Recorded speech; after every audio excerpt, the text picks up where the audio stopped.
Alright everyone, welcome back to Champions of the Fog. We're loading back in for another qualifier. It's Qualifier 13 for Season 10 of Champions of the Fog. I'm your host, Walewruter, and we are joined by none other than longtime friend of the show, Twilico, or it's Bubble Tea. How are you doing today, friend? I am so good. It is the dream team back together, Rue. 4 hours of you and me. Just banter. Great. You know, I'm here for it, and so are the survivors, whether they like it or not, but that is a blood favor, and I think I just saw the... Did you see the tip of the totem inside there? I did not, because I was turning down the volume of the game because it was very loud. But I know that your keen eyes do spot things all the time, and so I trust that it's there. You know what? I'll take it. And so would this Wraith be taking first hook. We do see that it is Hex Ruin as well, so we got Ruin and Blood Favor. The Wraith has opted for a Hex heavy build, which, I'll be honest, I'm kind of shocked at, because if you know me, I'm not a fan of Hexes. I think Hexes are some of the weakest perks in the game at the moment. But Wraith thinking otherwise. Yeah, I tend to agree. I think it is a real risk to go into, especially a comp game, with a build that can so easily be dismantled under the right circumstances. But, you know, they're going in with a lot of confidence, and They were on that totem the whole time. Oh my goodness. wow. Claude coming in, taking that chase for the Rebecca, getting that totem. That's a pretty big start for our survivors. I would tend to agree. Getting that totem early on, so they did call it out. What? Were they not cloaked? Was that a spectator bug? What was that? Okay, I don't know. Yeah, I don't know. That was weird. That was really weird. But we did see a gen about 70% progress. Wraith cloaking after taking the pallet. I imagine probably going behind Rebecca if they can help it. And yeah, one totem down. It seems like that might have been Undying, which, I mean, not too unsurprising. Also, survivors are well aware of a Pentimento as well. So this is literally just a quad hex build. Yeah, this is going to be rough, I think, potentially in this setting, trying to keep all those totems lit. I suppose maybe they're hoping that they'll buy some extra time, you know, in terms of getting objectives done. But I think these survivors know what's up. And I think they, oh yeah, there goes a second. Yeah, they're on this. I think that was even... Yeah, that was Pentimento, so where Claudette cleansed initially got re-cleansed again, and yeah, Pentimento's gone. I mean, it got a little bit of value slowing down for 30%, but not a ton, and there's Nia going down once again. Another totem going down for the killer. Not sure which one that was. Looks like it might have been Ruin? I think you're right. Whoa. Was that... Did you have a bug where the Wraith was cut in half, but not... Fun fact, that's actually just been in the game for a long time. If you switch perspectives a lot, the Wraith is cut into actually 3 sections. It's great. Is that why his arm was like disjointed earlier too? That's such a... You know what? That's the real... Oh my god, that's the real see, horror the head's in this further behind the game. torso, the torso's further behind, and a deliverance coming in from Nia, taking body blocks with their endurance status effect as well. Second gen going down for the survivors, and it looks like the Wraith will cut off onto Nia after all. That was a really beautiful play by the Nia, using their deli right in front of Rebecca, giving her some extra time, but ultimately taking an additional hook. And man, this is such a unique perspective I'm getting of the Wraith in 3 parts. Yeah, it is, it's been a constant joke around here with the, oh, so they didn't cleanse Ruin, it was Blood Favor that got cleansed, so Ruin's still active. It looks like they're gonna light up another Pentimento here. Yeah, there have been no shortage of spectator bugs in, ooh, reassurance on Nia. So Nia's gonna be hanging out with us for a little while. Back onto that Rebecca. Poor Rebecca. Poor Rebecca. They should write a song called Poor Rebecca. However, Nia's going to be running away. Question is Wraith on her tail or not? He is. Wraith wants his pound of blood. He was not happy with that body block earlier. No, not at all. She's got a party popper in hand, maybe making use of that potentially, but... No, I think they're coming back to a god pallet. I think they called out there's a god pallet still in this back of the map. Nice slap by the Nia. Getting a little bit of extra distance, but whoa! Yeah, I just got to body block them, and that will be Death Hook coming in for Nia at 3 gens remaining. Survivors coming in, cleansing Pentimento. I'm gonna say, I think the Pentimento is actually getting more value than I give it credit for here. Yeah, I was gonna say, I was feeling pretty, I don't know why I was about to say I was feeling insecure. This isn't my build, but I was feeling pretty concerned about this build going in. But I mean, it is buying some extra time for our killer. They are forced to go do totems, and on a map where finding totems can be a little bit of a pain in the butt sometimes, it might be enough. Indeed. Oh, great body block. I was about to say, really beautiful body block by the Ada. However, still keeping on Rebecca here, using their power to come back in for the speed boost, but not going to be enough. And Claudette setting up for another body block. Or maybe Pallet's done, but not going to come to fruition as the Wraith is under... Oh! Filthy! For the homies, man. You know? That was really well done on the Honestly, Claudette's part. The camaraderie in this team that we've seen so far, the Deli to get that extra hit to protect the Rebecca, the For the homies, man, they are just... This is a team that works together really well, and they want to see everybody out of this match. But with only 2 gens done, this is gonna be tough. Absolutely, and like you said, the totems. So usually, and this is why I don't like hex builds to it. Ooh, Wraith getting a 5-second stun there. The reason I'm not super into totem builds is because good survivors, and obviously, you know, these are good survivors, know where all the totems spawn anyway, and know where to check, and they know, you know, how much they spread out. But you're right, on Larry's, totems are actually kind of a bit more sneaky. So, you know, maybe the totem build making sense a little bit here.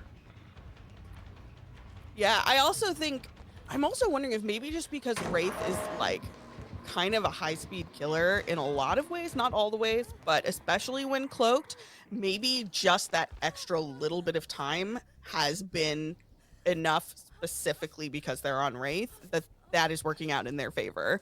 And again, That's also the fair. map choice. You know what I mean? Mm-hmm. I mean, yeah, so one of the things that with this map specifically, and with the way that the stealth killers play, is that survivors have to be like really on top of comms, and they have to play in a certain, like, they play in a way that they never play otherwise, where they heal and they reset and they hide in safe places under pallets generally, for the specific case of being caught out of position. And so spending time on totems is actually like kind of obnoxious in a lot of cases. If you don't know where the killer is, you're not supposed to be on that totem half the time. Yeah, it's definitely more risky because Wraith really can catch you out of place. Even if you're looking for him, every once in a while he can just show up and totally throw a wrench into your plans. And especially because some of these totems end up being kind of like on the edge of the map in corners, you know, in rooms, in those little like shower stalls, like places where they've either maybe thrown pallets or there just aren't pallets. That can be really unfortunate and unhelpful for our survivors. For sure. And ooh, a beautiful stun coming in from Ada. Survivor's playing really, really well here. Oh, but another god pallet is gone, and Survivor's slowly running out of resources. And like you pointed out, there's only 2 generators done still. And I think is Ruin still active, or did they cleanse Ruin? I think Ruin's It's still active. Up? Yeah. They should know where it is. It's directly behind them at the circular area. I'm not really sure. They got Undying and they got Blood Favor. Yeah. So yeah, Ruin's still up. I think they're starting to live with Ruin. Yeah. And Good job. that's a choice with 3 survivors and 2 gens left, I feel like. But at the same time, can they really afford to have someone go on a wild goose chase and look for this totem? Not really. Well, that's Good like, mind gaming from the Rebecca. If like from the perspective of the survivor on the generator at main, at like I'm calling it main, it's the central, you know, circular area. You can see it directly behind in the shower stall. Oh, wow! Resilience cheeky value. play. This is one of those situations where you're probably not getting out of this alive unless Probably they break not. the pallet. You're probably not getting out, but you sure are buying a whole lot of time for your teammate. Yeah, they got the unhook on Ada. You've got the. Oh, this is mean. There we go. Oh my Yeah, goodness, you Rebecca's gotta break that, juicing. man.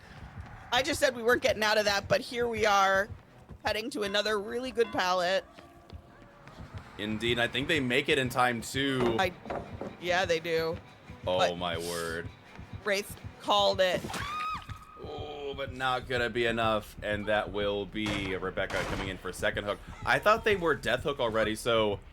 And we see in the back, survivors are doubling up on this generator. We got the prove thyself going on. Okay, this has been wild because I was really convinced that survivors had this at the beginning, and then I got really convinced that the killer had this, and now that I see that they have 1 gen left, that they've cranked out 2 more gens, and that gen has a little bit of progress going, like, Yeah. I don't know, man. Do they get them all done? It's quite possible. Claudette's still on the generator. I imagine they'll finish the generator and they might let Rebecca go to death stage here. I think they're gonna have to. And this Ada's got to play so well. She's got to make all the right choices here. Absolutely. Really good. I am in awe of survivors that can do like really quick micro touches and get around like that. There's the 5th generator though. No adrenaline to be seen, however. And so survivors maybe have to be content with the fact that they might have just completed 5 gens, but it's looking like 4K potential. Unless one of these survivors... I think the Deliverance survivor's already out of the game, so I don't think Unbreakable is in play here. Yeah, Nia's out already. But from a comp perspective, you have to remember that it's not about necessarily getting everybody out. It's about getting as many points as you can. And these survivors got all 5 gens done, which is kind of big for them at this point. Yeah, getting 5 gens done is really good. You know, that's impressive. I am honestly shocked that they were able to get those other 3 gens done with just the 3 of them. That Rebecca did some wild work in Chase. It was really, really great to watch. They really did. And yeah, especially for stuff like this, getting the gens done is big. I don't know what our average score is for the Wraith. I imagine it's usually getting 5 gens done. I think there usually is a couple stages out though. So I'm not really sure. But again, the one thing that I do love so much about a lot of these matches with no ban list is I think this is the first time I've seen a quad perk build or a quad hex build. Like, I've seen, you know, Pain Res, Grim Embrace, Corrupt. Some killers opt to leave out Corrupt on this map specifically. It's really different. There's like, I don't think I've seen very many mirror builds. All right, everyone, welcome back to Champions of the Fog. Distress did, in fact, win set number 1, and we are moving into set number 2 as, once again, our fearless hero, Rebecca, star of the show, looking around for Ghostface, and survivors are spreading out. Sorry, I think it's rare for me to see, and I think it's so funny in comp when you load in and all the survivors are together and they're all just stealthing around. There's something so funny about that visual to me. I mean, they got the purple shroud, they got to stick together at the beginning, and as we know, survivors are most vulnerable when they're all grouped up. So, you know, just hiding out, stealthing to the winds, crawling along the edges of the map. And that's exactly what Ghostface is looking for. They're looking for anyone on the edge of the map. Ooh, spying themselves a survivor. Maybe 2 survivors. I think that survivor's behind you, yeah. I'll have you know that my pub teammates have said that grouping up is the way to go. Ah, okay. Well, ooh, immediately getting their shroud back. after that stun, as well as, I don't know if you caught it, but that was a very quick stun animation. They have Enduring, which, do you know what pairs with Enduring that every time I see it in the wild, I'm like, oh, they definitely have this perk? Well, I don't know, Rue. Is it a spirit perk, perhaps? It might be, and ooh, good Lithe coming in on the Rebecca. Getting him a little bit of distance, but not enough, and that'll be first down for the Ghostface. And yeah, no, I absolutely 100%. Spirit Fury and Enduring go together like, you know, I would say peanut butter and jelly, but I also know that some people have a peanut butter allergy, so maybe like, you know, honey and jelly, or I don't know, maybe Nutella if you're that kind of a enjoyer. Ooh, but not with jelly. Nutella and toast, I will give you. But Nutella and jelly would be a lot, I think. Does anyone in chat like Nutella and jelly? Tell me. These are the hard-hitting journalism questions I'll be asking today. The hard questions. Judge, jury, and executioner T here with the hard questions. So, the hard questions here is that this is a completely different build than what we saw earlier. SLX has a completely different idea on board here, as we don't have Ruin, Blood Favor, or any of the sort. We even had Corrupt Intervention in the beginning, so we know Enduring and Corrupt. We have not confirmed if they have Spirit Fury, but I would bet money this killer has Spirit Fury, right? Right? I mean, if you're running Enduring, you probably should. It feels a little bit... It feels like it maybe would be a little silly to run Enduring and then not get that additional value from Spirit Fury, but hey, I don't know this killer. I don't know their life. I know that... They might play fast and loose. I will say, I know that Blight will run Enduring without Spirit Fury. But that's also because they can, like... You're not allowed to run a lot of perks on Blight anyway, because that killer's insane. But... Yep. Yep. You guessed it, T. There it is. There it is, and that's when you're in pubs screaming out to your teammates, "Oh my god, it's Spirit Fury!" And you're running and panicking. But these survivors, they knew. They had to know. Now the question is do the survivors, are they able to call out at any point in time when the killer has Spirit Fury available to them? That's the big one. Because just knowing they have Spirit Fury Enduring is helpful, but making... Ooh, I don't know if they meant to stalk the Nia entirely, but they do. And worth noting is that we do see a third perk being revealed. Sorry, fourth perk, because we know Spirit Fury. Pain Resonance is the last perk for this killer. Oh, but it does not matter. Holy... Wow, wow, wow. And we've been gabbing away, but in the background, these survivors have been working. 3 gens down, 2 left, only their first hook. Second hook? First hook? Yeah, they've only got 2 hook stages so far, and they're trying to confirm the death here on the survivor. Need to be careful, though. I don't... We'll see it. We'll see if they read the rule book. You are allowed to self-unhook here. And, We'll see which side read the rulebook here as Rebecca's slowly progressing towards death stage. Neither side read the rulebook? Question mark? There's a chance that there's a survivor nearby that their anti-camp wasn't full. Oh, and so it didn't proc all the way. Yeah. Look at all those survivors. That makes sense.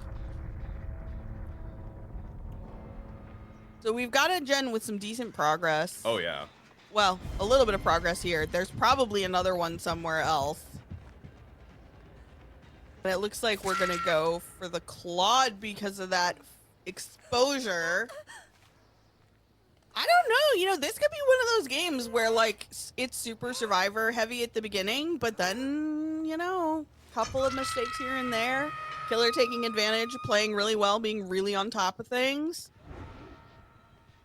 Yeah, so that's the thing is that, yeah, we're in the 3v1 scenario now, so survivor is definitely not in the best of spot, but yeah, this is where it gets down to, okay, if they didn't finish those 2 gens, they were still at 4 gens left, yeah, this was definitely like, you know, we're looking at 4K1, 4K2, but getting those gens done, this is their first hook. They might be able to hold out here and maybe finish the last 2 gens, but the Ghostface patrolling is going to be really difficult.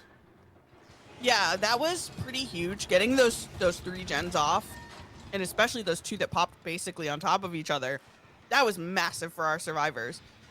But, oh, wow, I thought that was, yeah, I was going to say, that was 100% going to be a grab. Oh. What? Hello? Huh. felt really spicy. Maybe it was payment for the grab rejection. I don't know. That Vanity felt felt bad like- for the killer. yeah, man. Wow. Well, I mean, if he had gotten the grab, the result would have been the same. So For sure. that feels bad, man. That definitely doesn't feel great, but Ace even reset now, getting exposed all of a sudden. And that is going to be a very dead Ace. Yeah, that gen has a ton of progress, but now our Claude is in a badly way. True, One we haven't seen survivor down. Unbreakable yet. True. We haven't seen Deliverance either.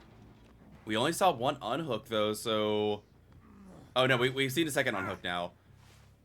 Yeah, I don't know who would possibly have the Deliverance here.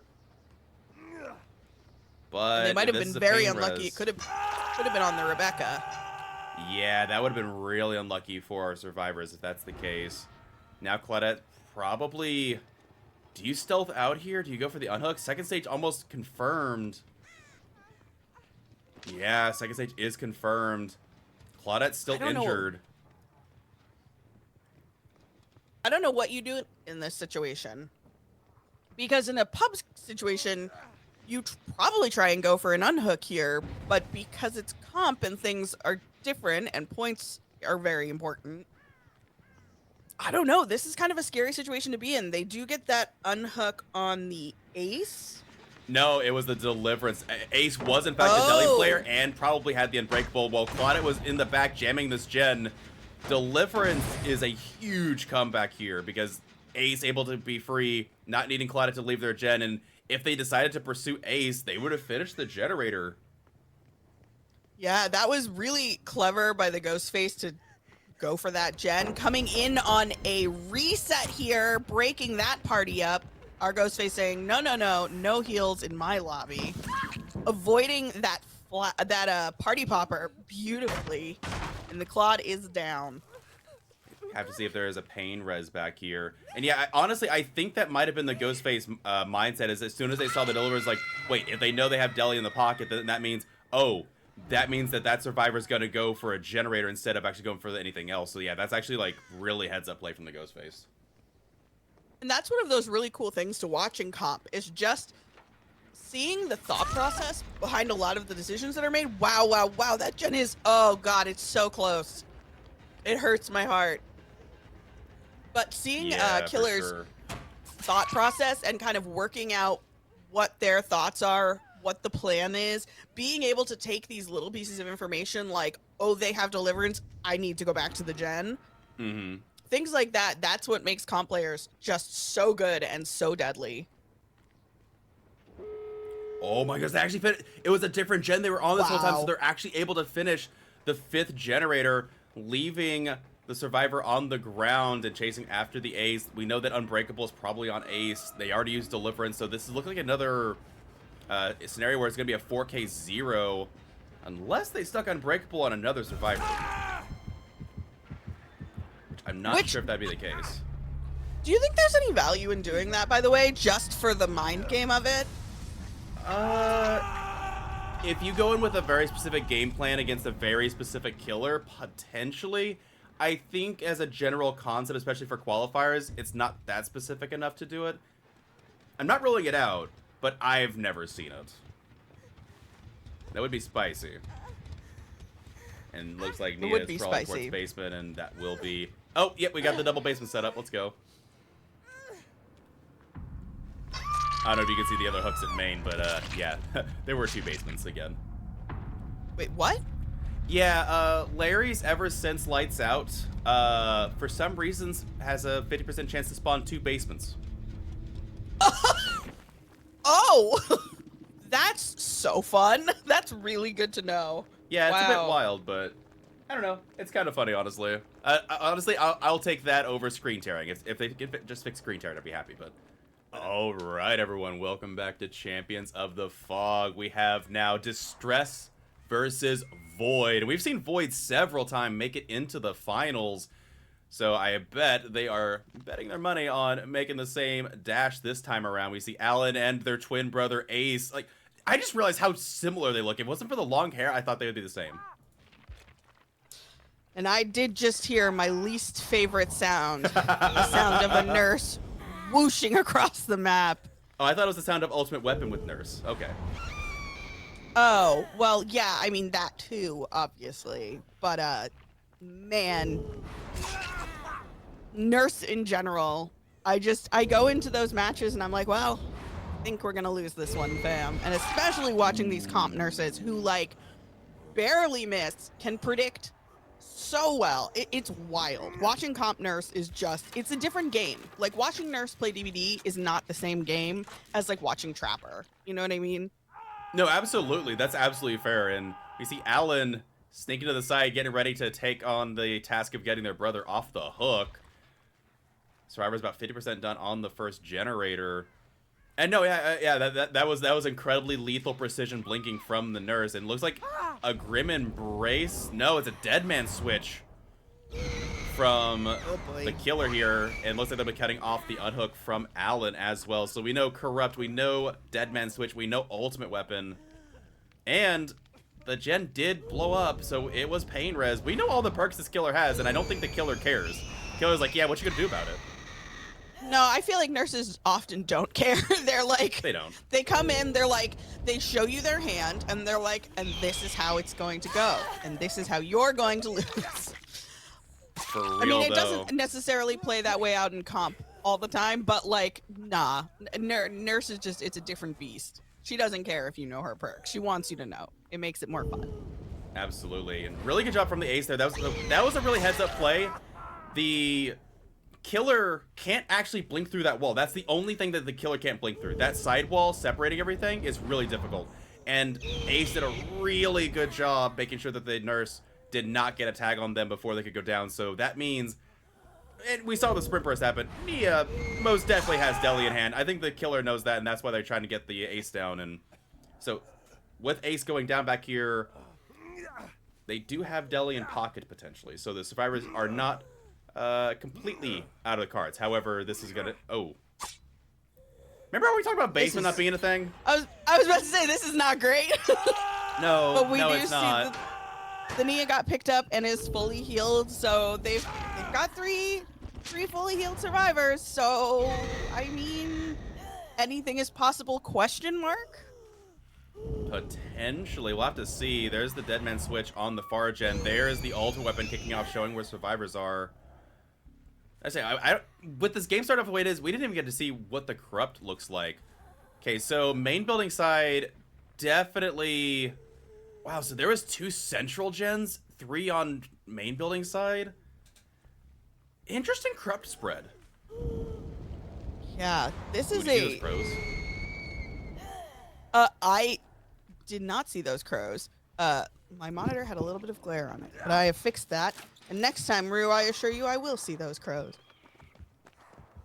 I feel like seeing crows is like a medical condition at this point. Oh, looks like Adam's going for it for the unhook. I don't think he makes it. He needs a lithe right now. No. No way. No. Do you see that? I am. Wait. It oh was my very god. subtle. Wait. Oh my god. Yeah. I do see it. Kinship. Holy. Or as it's now called once again, camaraderie. We love camaraderie. We stan. That was wild. Holy moly. That is the kind of like 4D chess that these comp survivors are playing. Oh. I realize now what's going on. The nurse is properly they're timing it, but Nia has borrowed time. So this is actually 20 seconds of endurance and haste. Wow. And not only that, but the Nia who did the rescue, who has now gone down, is who we assume is the Deli player. Mm-hmm. Deli which means that unbreakable, even if she had decided to stay and rehook her, that wouldn't have been like, that would have been a best case scenario for our survivors, is getting her hooked in the basement. True. I mean, I don't know if you would have gotten Ace reset in that time, but yeah, that would have been ideal. Second gen popping out for the survivors. I think the survivors are resetting. And ultimate weapon's gonna be very telling here. One thing I'm surprised is that usually you have Calm Spirit on the Deli player, and they don't actually have that here. So, oh my goodness, these blinks are really on point. Good job from the Adam dodging, though. This is the thing about nurse matches, man. They get my blood pressure up. Like, they're so tense. They are. Because, like, everything moves very quickly. I feel like nurse matches go so fast. And it's just like, you know, you're constantly kind of trying to keep track of all of the things, of all of the perks. You know, where is she? Ultimate weapon, huge for her, terrible for the survivors. I mean, it's just like, you know, and now we were in a pretty good spot a minute ago, but now the Adam's down, the Nia's down. We have one survivor left out there. Hopefully the Nia, we assume, has Unbreakable. Adam. The Adam had Unbreakable? Or did the Adam get picked up? Interesting. No, I think that was Adam with Unbreakable potentially. No, Alan's back here. Alan already it was up a for the pickup.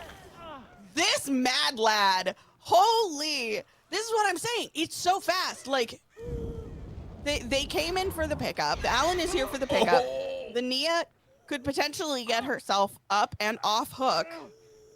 Oh my gosh! That was incredible. Alan trying to force the pick, but not managing to get it the way they wanted to, I think. And so I think against a lesser killer, these survivors get out. Like these survivors are playing impeccably, but so is our killer. This is very, very cool to watch. Yeah, they're doing a really good job. One thing that's also really interesting to note is, I will say, generally, yes, a lot of nurse matches go well, but if two really insanely high... That was the most disgusting flick I have seen, I think, in this qualifier. That was so gross. This is wild. That was such a good flick. But, so, really, really high caliber teams that go against nurse so regularly on this kind of setup, it's interesting, the games actually grind to a halt. Because once that first survivor dies, the nurse is like, okay, I don't have pressure now, I need to kill the survivor. And survivors will stealth out into oblivion. And when you finally find a survivor, they will make it so painful to down them. But yeah. That said, there is the deliverance from Nia. Heading back over here. Was that a dead hard? Was that off the record? Like, what was that? Does Deli not get the borrowed off hook? No, Deliverance does not get borrowed time. It's just the survivor that you unhook. Oh, okay. The survivor's silent. It's off the record. I think the nurse now realizes that too. Yeah, so off the record was the perk of choice. Interesting. This is not a traditional Deliverance build. It might. I don't know actually know if they have Unbreakable or not. Because we know they have borrowed time. They had Deliverance. They have off the record. Yeah. Huh. However, and Nia may have been maybe running off the record, but the nurse wanted it on record that she could still get her. Oh my word. Who are you? Yo. But you knew what this was, Rue. A slaughter. And ooh, I'm gonna say, like, I think we can say for sure this nurse is very adept at playing nurse. They're a nurse enjoyer, you might even say, but Nia running away, off the record, still on hand, and I think survivors are just trying to get a third, preferably fourth generator done. Oh my goodness, these blinks are insane. There's the third generator. Yeah, Is there gonna be a fourth one? This is nutty, man. It really is. And a pain res to force the dead man switch, holding out the last pain res hook for the final hook. Oh my word. Help me. Golly, man. I don't know. I can't help you. I don't know what to say other than this nurse is insanely cracked, and these survivors are also insanely cracked. I mean, like, this whole team, the survivor team has been playing really, really well. They haven't inherently been doing anything wrong. In fact, they made some really, really smart plays throughout this match. But oh my god, this nurse is insane. This nurse is just too good. And I don't know what you do in this situation. You're right. I mean, they've try and get an additional gen. I think they know that the odds of them getting out are low. Oh, so yeah. trying to get as many points as you can is really all you can do. But I mean, how do you do that when you have this nurse who is just like reading well, predicting well, you know, back and forth across the map? What do you do here? I don't know. Right? Yeah, the level of lethality this nurse is presenting is pretty insane, and I think that's what the survivors are doing. Is they're calling out, and when a survivor gets in chase, they are immediately getting back on the generator as soon as they see the killer's no longer on their side of the map. But yeah, making these chases last long enough to finish that gen is another story. Running back around Shaq. Alan running for more distance here, going to the edge of the map. Goodness, these blinks are so precise. And to be fair, there is heavy panting, so the killer does get a little bit of extra lunge.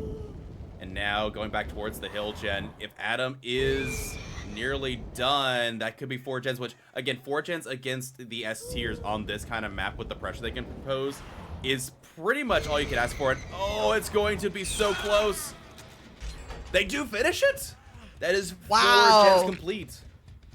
And you know, in a match like this, committing to that gen, getting it done, that can mean the difference sometimes. Just getting, you know, those few extra points, that's a big deal. So, it really is. My goodness. Now the question is, do we see Adam try to 4%? Maybe one final 4%, or do they let themselves go and just accept it? Again, I mean, Alan's going to be over here, hooked right next to the where the hatch is going to spawn. I don't think there's any kind of game to play. I say, yeah, you just wait for this person to go to second stage, so. Yeah, Nurse did yeah, this Nurse did a really good job. The blinks were so precise. Yeah, man. Just nasty. Nasty. The blinks, that one flick at the window. Yeah. Unreal, man. Unreal. Absolutely. And like you said, that also goes to show the survivors doing an incredible job as well. Is I would say it would be very, very difficult on a normal day for survivors to finish 4 gens against a killer that was this lethal. Those chases didn't last long. I would say the average chase there was like maybe 30 seconds tops. Yeah, I mean, like I said, survivors did great. This was not like a wipeout in the sense that like the survivors didn't play well or made mistakes. None of that. They played great. Their camaraderie was great. Their comms were great. You know, the decisions they were making, especially about basement, were really strong. It just, like, sometimes you can do everything right, but when you get a nurse that's this good, you're just kind of prolonging the inevitable. Absolutely. And again, we've seen this before in regular seasons, before just S tiers on Suffo Pit. You're trying to get 4 gens done. Sometimes if you're crazy, you get 5 gens and maybe even get like a stage out, but all right, everyone, welcome back. And it also gives me the creeps. Fight against the Blight. Speaking of, we are into the Blight set now. It is set number 2, Void, managing to apparently do better than 4K1 on their set. Enforcing, oh wait, this is right. Wow, the Blight's looking awfully feminine today. Right? Blight is actually the 3rd set. I don't know why I was thinking the 2nd set. I forget. Yeah, no, it is the Spirit set, correct. So I'm glad the players understand more than I did, because I was having a complete relapse of memory.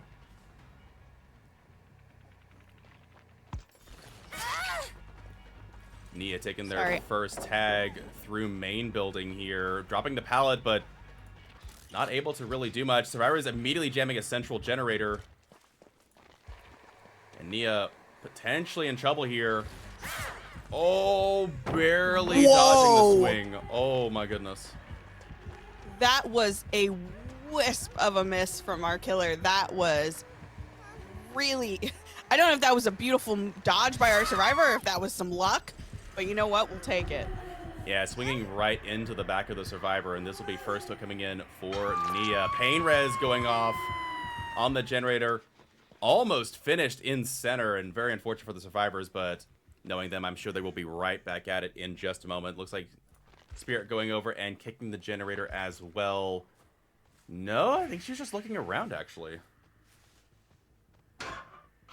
Coming back in to activate Ultimate Weapon, as we do know about Corrupt, we do know about Ultimate Weapon, and we do know about the Pain Resonance.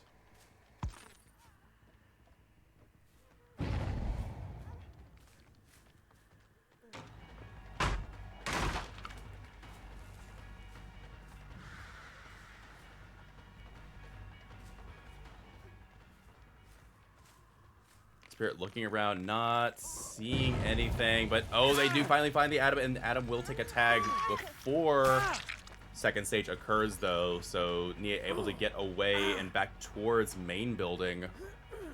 The question is, how much distance can the Nia make, and how much use can they make of the time that the Adam has just given to them?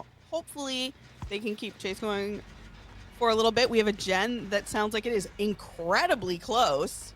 It really is. It's almost 80%, and I think that might have been another off the record from Nia. Unhooks coming in, but not able to get away and going down under the pallet. Just waiting to see if there was maybe a decisive strike, but no decisive strike at hand. This will be second hook coming in for Nia. Still at... All right. Cut me off, will ya, generator? But now at 1 gen complete. The 3 gen on Shack side isn't anything that's super special, though they do have a survivor working on this corner. Adam working towards center, about 40%. And I imagine there's probably one more gen they want to get done on the main building side before moving over to the Shack side and finishing up. However, it looks like... I'm wondering if they're going to let the survivor hang out until death phase, possibly. You know what? And maybe the spirit just needs some company in the afterlife. Have we ever thought about that? Have we ever considered that maybe she's just a lonely gal looking for some pals? That is entirely fair, and looks like that might be the case. However, Survivor is not wanting to let Nia pass into the next life just yet. Adam running in with Lithe will be able to make it there in time with Reassurance. Possibly doubling back. Oh my goodness. Really nice slap by the Adam. Heading back over to these TNLs. We'll see if they can buy some time here. That Reassurance is huge. But the question is anybody else going to be able to go in for that save, or was that just to buy a little bit of extra time? It might have been just to buy a little bit of extra time. Alan coming in as well for the unhook now. Will take a tag, but they will be able to stop them from progressing to death phase. But now with 2 slugs on the ground, 2 generators done. 3 generators done, excuse me. But everybody on this half of the map. This is a bad spot to be. I think... I don't, you know, it's hard to say, right? It's easy for me to sit here and say what I would have done, what I think. But in the moment, you make the decisions you can. Personally, I think leaving that Nia to die might have been a better choice, just because you do have everybody injured now. However, you know, the Nia did get off, the Nia got away, so maybe this will have been worth it if they can get a couple of good resets here. Yeah, it might be okay. No, I say she does have off the record, so a little bit harder to find. And I'm guessing Spirit not using ultimate weapon at the time, or maybe it was on cooldown still. Adam heading back here in the back, though. There's the unhook, I'm guessing from Nia on Alan. Firecracker coming in, and Alan probably stuck. I'm sorry, Adam probably stuck at this pallet now. Yeah, going down across it. That'll be second hook coming in for them. But Survivors fought back really valiantly here. There's 3 generators done.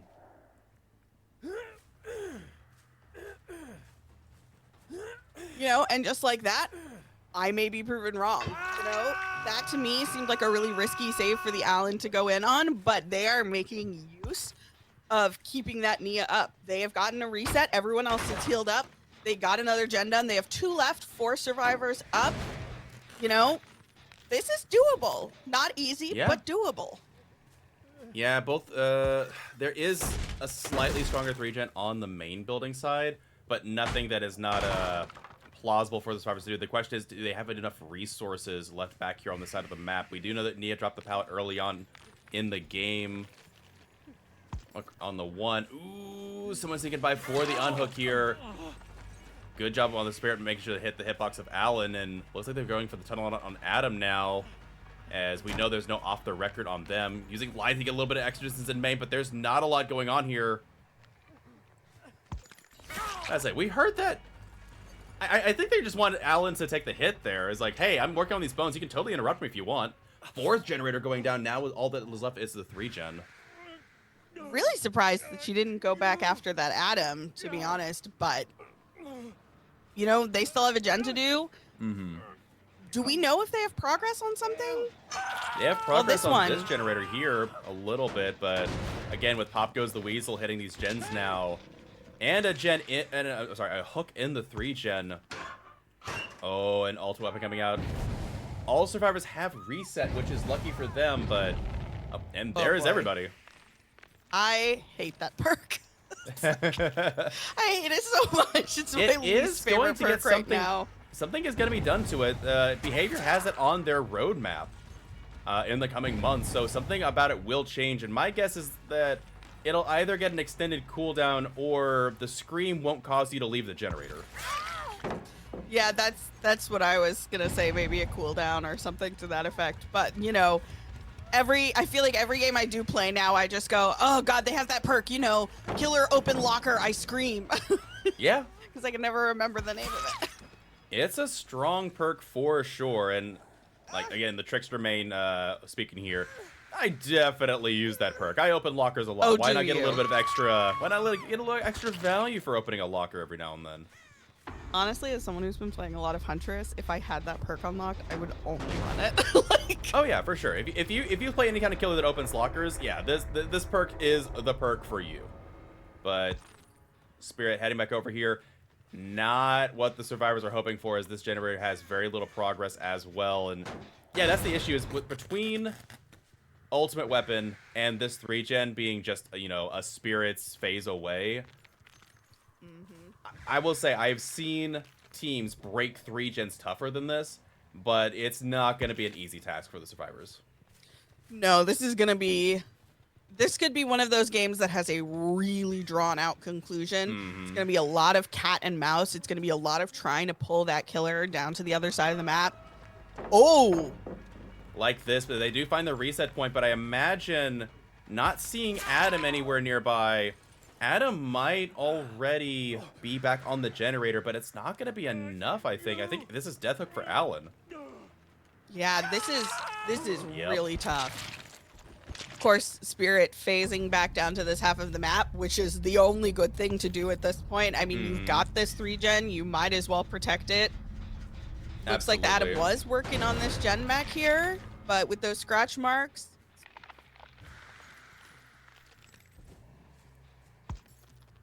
They managed to stealth out, seemingly.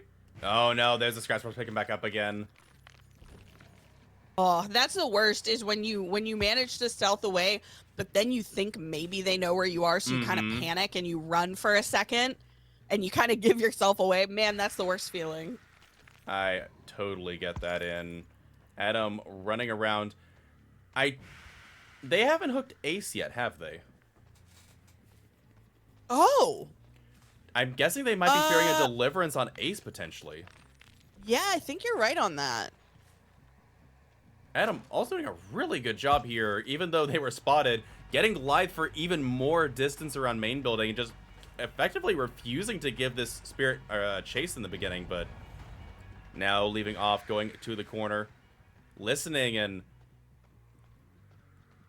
I think I know what's going on here. I think Ace probably will not come back here, and Adam is just going to take chase and go down in the back, stealth out, let Ace stealth to their heart's content, and force the Spirit to come back here. Because I think if Adam dies back here, I don't think the Spirit gets back in time for Hatch.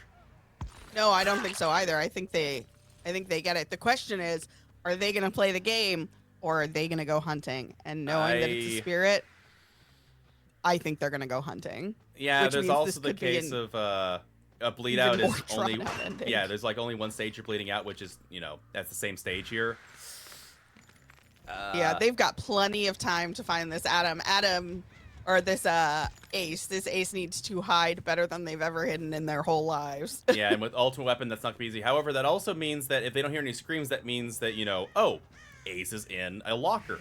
So I imagine as soon as, you know, the Spirit doesn't hear any screams, they're gonna start checking lockers nope. Ace was hoping they wouldn't check the corner, but they do.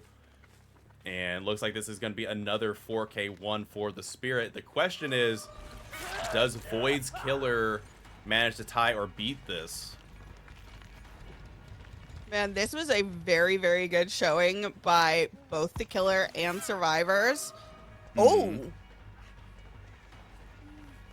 I'm about to say, Ace did sound like they were in front, but with a balanced landing in hand. Ooh, going in for the blind. I love it. Wait, was that Champion of Light?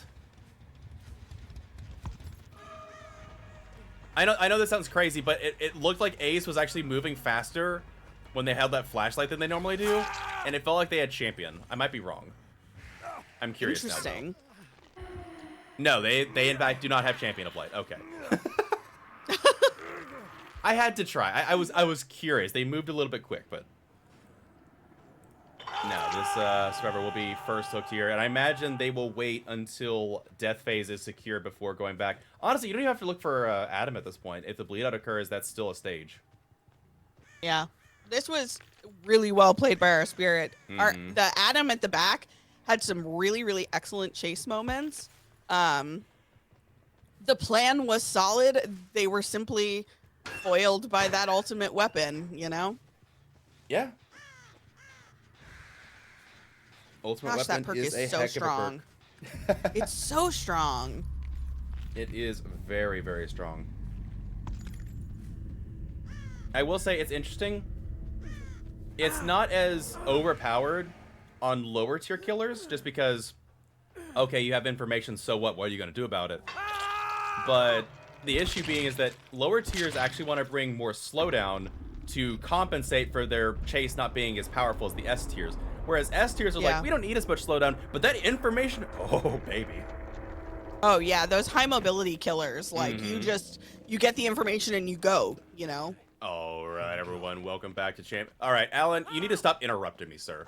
We are back for set number 3. It is the Blight. And, oh my goodness, Blight already. Alan barely spawned in, and this dude is already in chase, 10 seconds in. And honestly, I'm not surprised. It is a Blight match. It's, you know, sometimes you need to be interrupted, Rue. That's what I'm here for. Wow, I can't believe you just said that. I am so offended. But looks like Blight doing their best, trying to get the mind game with Ace. Ace not having any of it, though. No, but Adam here hoping for a cheeky save, maybe? Oh yeah, my looks god. like you're gonna get it. When I tell you, I never see that happen in comp. 10 out of 10. Well played, Adam. But Blight's going to be right back on him. There is no rest for the wicked. Yeah, that's the idea there, is that Blight was like, okay, if they're going to get the save, they're going to get the save. I'm just going to take it, and this guy's going to die regardless. Absolutely. Not to mention wasting some more resources, so. Absolutely, and Blight doing a really good job rushing around the edges. Ooh, and a great mind game coming in from Alan. And that will allow them to get to Shack if they so choose. And Blight will be heading back that way. Doing a really great job ready avoiding for a the 1v1. Pinball Wizard so far.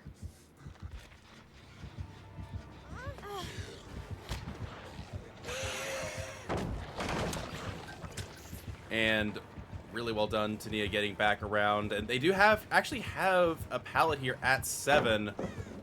Blight's gonna take that pallet, say, yummy, yummy, give me more, and continue on with a rush. Oh, that was such a good... That was really well done. Really well played by the Nia. I have to say, the amount of pallets that have already been dropped and broken, a little concerning. However, if you can predict Blight's movement, you can evade a lot of it. True. The thing is, can you predict it? I, myself, cannot. What about you, Rue? It depends. Not very well. Depends on how quick the Blight is. If the Blight is really fast on pulling their rushes, then absolutely not. But if they've got a little bit of time, possibly. And he can tag across the pallet, getting a little bit of distance into main. Blight will follow up. Worth noting is that Honestly, they I think- haven't gotten a hook yet. Yeah, it's interesting. I think, honestly, the survivors have played this very smart so far. They've taken chase for each other a lot. They've allowed people to get those resets. On top of that, the Nia just had a really goodly chase with the Blight, and I think it was the right choice for him to drop chase with her and go for someone else. Clearly, it has paid off.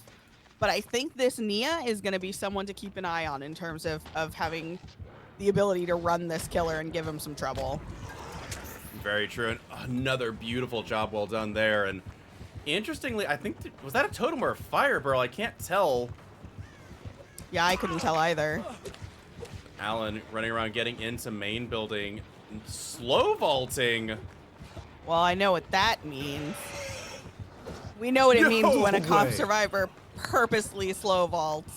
True. I'm just like, I was thinking like, why would you save your life? But if you can dodge like that, why not? These survivors are good. They are playing really well against this killer. They really are. Holy. They are dodging. They are using every resource they have. It's like they're reading his mind a little bit. Oh my gosh. I saw what they were trying to do there, but wasn't quite able to get it. And that'll be first hook coming in for Alan. 2 gens down, 2 hooks in. It looks like a dead man switch, which probably implies pain res, would be my guess. Oh no, Grim Embrace and dead man switch. Okay. So yeah, we know the Blight's full build. So, you know, this is claimed to be the strongest build in Dead by Daylight for killer. Really? Yeah. It provides, well, almost. I think you might contest bringing Pop Goes the Weasel over Dead Man Switch, but like Pain Res Grim Embrace are an absolutely insane combo. Corrupt Intervention still hands down the strongest killer perk in the game despite everything. And then Dead Man Switch offers a lot of power with Pain Res, but I mean, Pop is just also like so insanely strong. So yeah, this is a very, very, very strong build. And oh, Light desperately trying to curve back, but not able to get to hit Alan there. Looks like a 3rd generator firing. I've said it before, and I'll say it again. I think it is so interesting that Grim Embrace has become, like, kind of hard meta in comps right now. Because Grim Embrace, when it first came out, I feel like we never saw it played. And now, like, with the updates it received, like, it is just such a good perk. Indeed. And that's what I kind of like about it at the same time is Grim Embrace, by its design, was intended to be a perk that incentivizes a great off-the-record play. That was like a 90-second off-the-record. Incentivizes, you know, what, you know, be considered fun play, hooking every survivor multiple times, such. But the problem is that it didn't reward you well for doing that kind of play. And so, yeah, there was no reason to run it. It was just like, it was just not a strong, rewarding perk. But yeah, no, absolutely. Now it's insane. And the only thing that is sad now, in my opinion, about it is you can tunnel a survivor off and still get full value for it. I feel like perks like Pain Res and Grim Embrace maybe should deactivate if a survivor is dead, so that you can't tunnel a survivor out and still get full value for it, if that makes sense. That's a good point. Oh, we're going to play the game. Wow, wait, a really nice distraction by the Nia, so they could get that rescue. Really well done. I thought we were about to see the good, fun game we used to play all the time of, do I unhook? Are you unhooking? Am I unhooking? Am I going to hit you? So I think what it was is maybe they saw it, but the difference is Nia was healthy, Alan was injured. So at least if Alan goes for the hook trade, you can actually force a hook trade and, you know, get something out of it. But regardless, Ace will be sent back to the campfire via the entity very shortly. The question is, will the 5th generator finish? 50% on Adam's generator. Adam going to the back of I'm sorry, the top of the map to get a heal potentially or reset. Because the killer could still very well snowball now. Absolutely. They're in a good spot right now. They have a lot of advantages. They've got 1 gen left. There's 3 of them up. 2 of them are healthy. They're in a good spot, but this is a game of micro mistakes, and it would not be impossible for Blight to just, as you said, just snowball this. Absolutely. Blight looking around for anyone. It was very interesting. They picked up the gen, immediately let go of it. I think they were trying to bait the killer into coming over to that gen and checking it out instead of going further back into the map. And they do spy the Nia. There's the reset on Adam. I say, These survivors they're doing a great job of being stealthy. They really are. However, Nia will get spotted taking a tag at the window, getting plenty of distance into the bottom of the map. But again, there's not a lot of resources left here. There aren't, but this Nia's already shown that she can run him, that she's patient. I think the down. might have been waiting out like maybe a dead hard or something. I'm not really sure why they weren't taking the swing initially. Maybe they were worried they wouldn't get the oh, you know what? I think they wanted to make sure that the Nia couldn't, you know, flare out and potentially dodge the flick. Yeah, I think they were just trying to be a little bit patient with that because, as I was saying, the Nia did do a really great job of running him earlier. And I think maybe the Blight has kind of figured out her game a little bit and wanted to just be absolutely sure they were going to get that hit. And didn't want to risk missing and having, you know, a little bit longer of a cooldown. Entirely fair. And Alan once again in chase with the Blight. Blight waiting for their rush to come back up, and oh, that was such a good blocker tech. And they wow, did get the wow. Alan saying, "Take me to the corner." And now the question is, do they have the ability to go back and finish the gen, or is it going to be at 50%? Looks like Nia able to get a reset on their own. That's Alan the going thing in for is, second.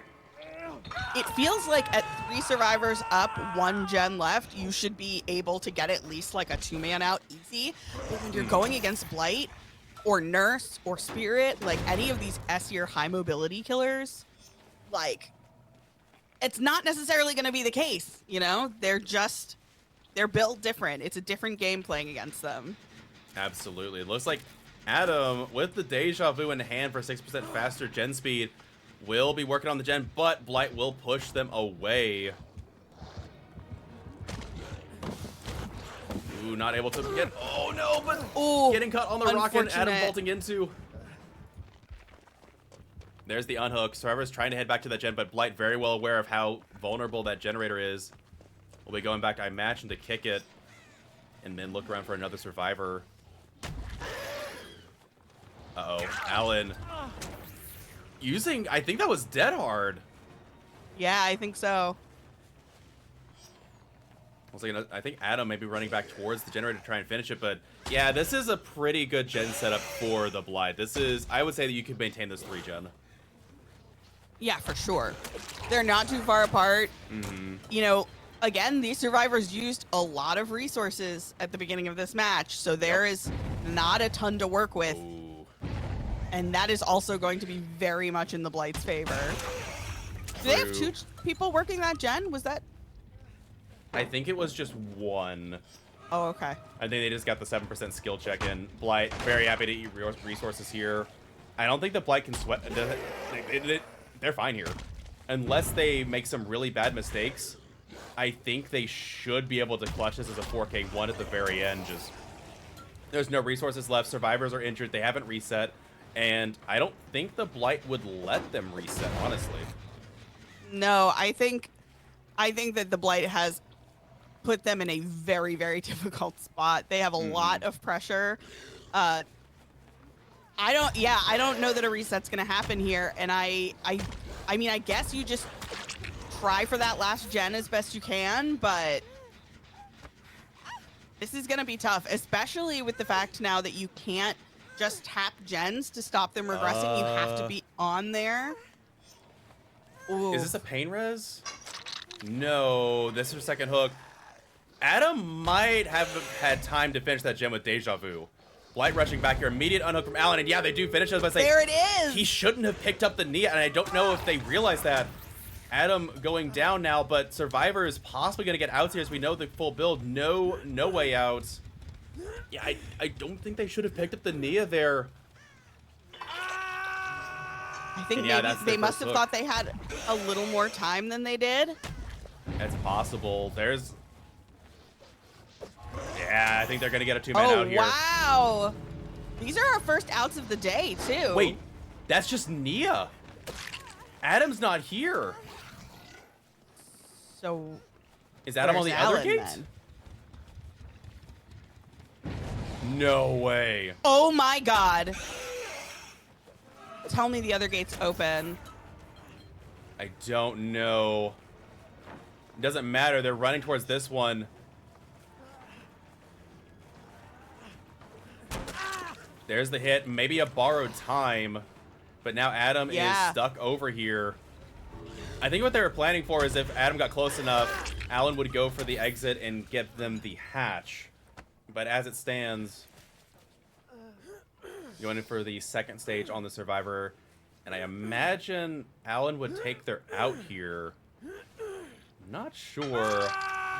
It depends on if Alan has inner healing. If Alan has inner healing, then yeah, I'm about to say, you could maybe get a reset, but Blight will probably just down both of you, but... Yeah, incredible job by the Survivor squad here. Yeah, that was a tremendous ending. That was a really well-played match by everyone. I mean, the Blight played really well here. The only thing that maybe they could have done differently, like you said, was hooking that Nia. Unfortunately, it just gave them that extra couple of seconds to get that gen done. All right, everyone, welcome back to Champions of the Fog. We are loading in for Qualifier 13, round number 3. It is now the Huntress, as I'm sure you all can hear in the background. And Huntress on top of the hill looking around, not seeing the Nia just yet. So, T, you want to take a gander? Just a quick little fun bit, since we're about to get to the point where we do actually have a killer that doesn't have frame tearing.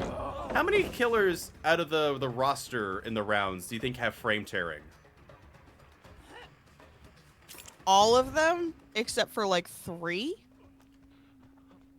I wish. Deathslinger is the only killer in qualifiers that does not have frame tearing. Also, poor Alan. I have to say, I'm so hyped about watching a Huntress match. Huntress is... I was like a Hag main for the longest time. You know I love Hag. You know I stan. But I've been playing... Mostly when I play killer now, I play Huntress. And she's so fun. And getting the... Oh my god! Hello?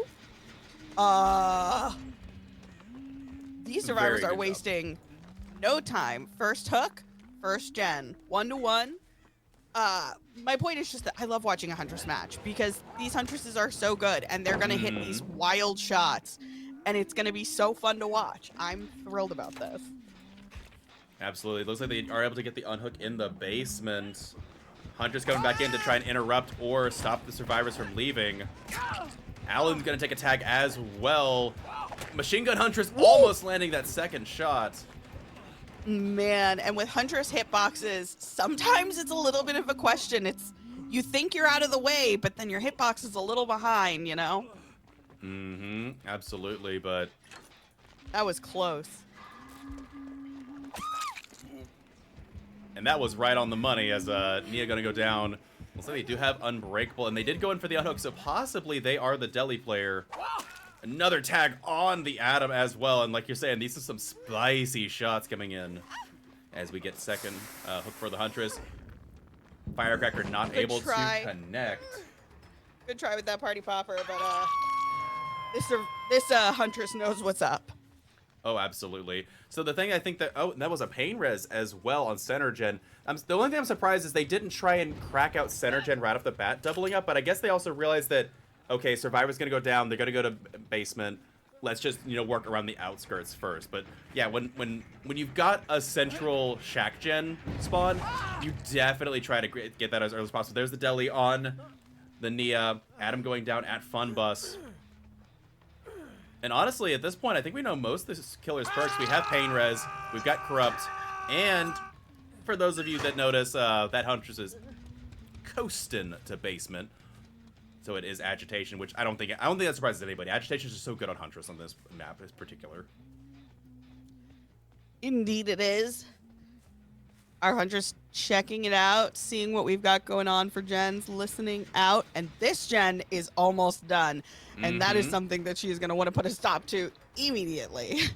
Absolutely. Chasing Alan off the gen as well. Ooh, trying to get a really shot. nice dodge. Yeah, really, really good job.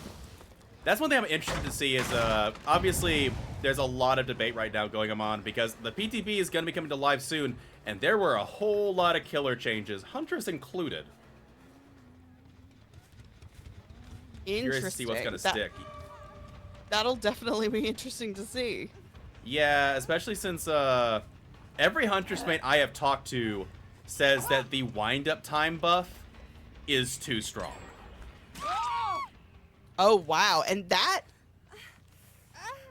yeah, man, adjusting wind-up time, that's going to be a huge buff for Huntress because a lot of counterplay to Huntress can be, waiting for her to raise her hatchet and then just kind of holding a tight loop and being able to outrun her. But with the faster wind-up speed, that playstyle is going to become a lot more difficult for survivors.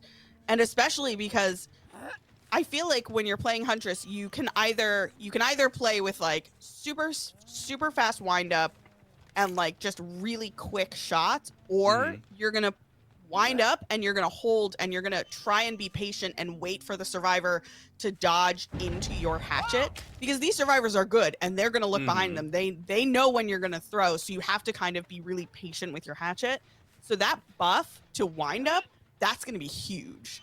Absolutely. It also means that you just get a faster chance to get a like if you use Walewruter, you're just able to throw faster a lot.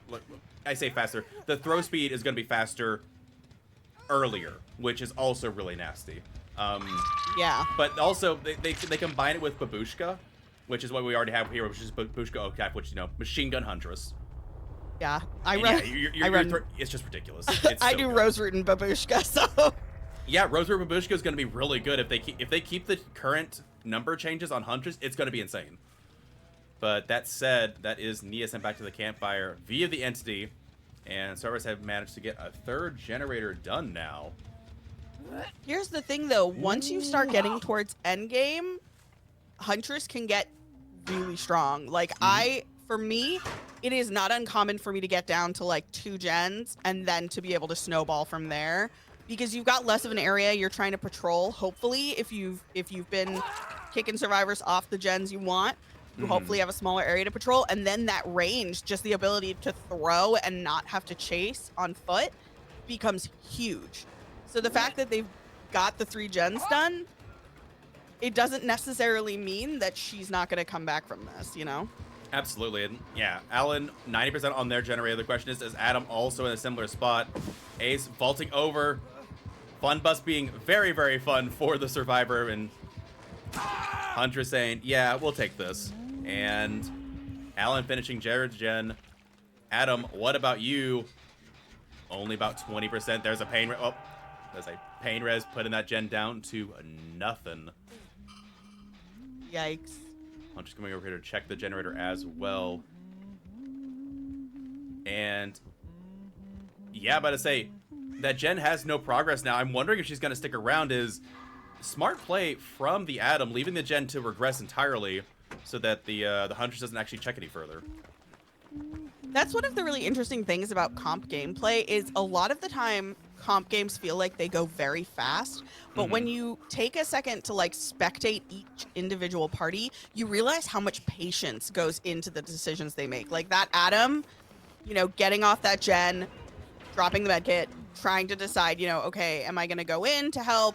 Like, what do my teammates need from me? And then just kind of waiting a second to see what the killer was going to do and getting back on that gen. Really, really good decision making. For sure. And Ace, ooh, maybe a little bit of a spike there. Huntress sped up just a little bit, but looping around the dumpster, getting a little bit close. Will they go for the drop? No, but beautiful dead hard, wasting as much time here as possible. And Huntress realizes, like, hey, this guy's just wasting time. I'm leaving. And yeah, they were. That is the 5th gen completed. Survivors fighting back. Really, really well done. Goodness. Absolutely well done. Now the question is, can the Huntress secure maybe a 2nd kill for their team? Checking up on the hill. Everybody but Adam is injured. Adam coming over possibly to take a body block for the... Okay. Oh my god. Okay, go faster. Okay. Sorry, okay. I forget that now we have survivors with voice lines. It's very weird to me. It throws me off so Same. much. Like, on one hand, it was kind of funny, but now it's like, it's really consistent. Like, you know, It's can they not just come? Can we turn them special. off? I want a setting just to turn them off. Like, I just want them to grunt and cry when I hook them. Okay. Here's the thing. I love No the way, Nicolas they get a Cage hatch? ones. No way. No. They body blocked it. All right, everyone, welcome back to Champions of the Fog. Alan, you're not gonna interrupt me this time because I'm gonna go find the Death Slinger and we're gonna go chill together. And I love that for you, honestly. And look at you. You found him so fast. I did. Look how I just had to fast click you a are. couple buttons. It was so easy. And with that said, we are loaded in. We have Adam, first one to take chase. And it looks like he'll be taking It's chase on, at people. the fun bus. Watching Deathslinger matches, it's kind of like watching Huntress. You're gonna get cracked shots. You're gonna go, ooh, ah. For real, you know, though. the whole time. Absolutely. And looks like we got a similar build going on with Corrupt Intervention showing up. Curious if they're an agitation enjoyer or not. Yeah, looks like they're going to leave that chase altogether. Looking around, they do see a survivor possibly hand out by the pallet. Trying to take a quick shot, but not going to be able to land it. Ace getting back into the car pile here. It was interesting. They dismembered the car pile for Gas Heaven, but then brought it to all the other maps. Huh. Made it like a regular tile for the Auto Heaven maps, which, you know, I'm kind of into. Interesting. They've done so many things with like map reworks that I think are very interesting and like, I don't know, it's kind of fun when they change stuff up like that. I agree. I do appreciate the little changes like that. Some of their more recent maps that are really big and the tiles are in... No, they shot the paint can. Oh, that's unfortunate. Some of the newer maps... Man. No, they're just bobbing and weaving. They really are. They're making this a nightmare for the Deathslinger to contend with. And Corrupt is about to end. They do find the Ace back here. Ace ready, but first shot landing across the pallet. Not great, but it is an injury, and frankly, it's been a little bit of a tough start, so Absolutely. we take what we can get right now. We're just hoping for a first quick down for our Slinger here. Really nice shot. Indeed. And that'll be our Ace on hook. Indeed. First hook coming in on the Ace. And it is going to be a pain resonance. And by the looks of things, yeah, it is also going to be Grim Embrace as well. That gen almost finishing, so I imagine this one... Actually, that one might not be the Pain Res gen. If it's still that progressed after Pain Res... Yeah, that actually might have been the one that Ace is working on. Someone might have rotated over to the gen that Ace had got off of. And again, these tiles are so rough for Deathslinger to shoot over. The rocks are so inconsistent. Yeah, it definitely feels like you said, just inconsistent. Sometimes you get the hit, sometimes you don't. Sometimes you, like, accidentally get collision. Like, it can be a little bit frustrating, for sure. Indeed. Second gen going down. Third gen going down. That's what I thought. They Oh had my another gen gosh. ready to go. Whoa, whoa, whoa. 3 gens This down. this is scary. Indeed. Adam holding around the dump truck. A good shot of the bait. Yeah, Ace doesn't do the double back, but Adam has doubled back every time so far. Survivor's mixing things up. You know what they say, Adam, he got dumps like a truck. How dare you? Hey man, I love Cisco. I don't know what to tell you. If there's a Cisco reference to be made, I will make it. Fair enough. I hear you. See, I'm from the South, so the only references we know are Crisco. I mean, what? Oh my god. Sick. Ooh, mind game's coming in, but not working at the elbow. Adam holding the check spots well. This Adam, man. They are just giving him the business a little bit. For Ooh, real, cheeky though. vault. My goodness. Wow, wow, wow, wow, wow. Yeah, but I say 110, if you can... This Adam is taking this Death Slinger for a... Oh my goodness. Oh no, and all of that progress just lost in that missed shot. This is hard. You know, and because Slinger is one, you've got to use his power. You have to find ways to use it because otherwise you are oh my god. Yup. These survivors are not messing around. This has been a nasty match to watch. Holy. It really has. Survivors have been doing everything to break this killer apart. And giving up the ace, not wanting to give up Adam just in case. I don't even know if you continue chasing this. Like, you might have to go back for the ace and just take your 1K. I understand wanting to come and take this. Oh, but there's going to be body blocks coming in. And with Nia coming in, you might, you know, be worried about it for the people or something on ace. And yeah. Yeah, they're going to take their outs here. So incredibly well played. That was fast and painful. That was hard. That was, and I don't know what our killer could have done. You know, I think this was one of those matches where the survivors just did it all right. They sat on their gens, they took chase, and they had good runners. You know, that Adam just held him at that tile for so long. That was tough. That was a tough match.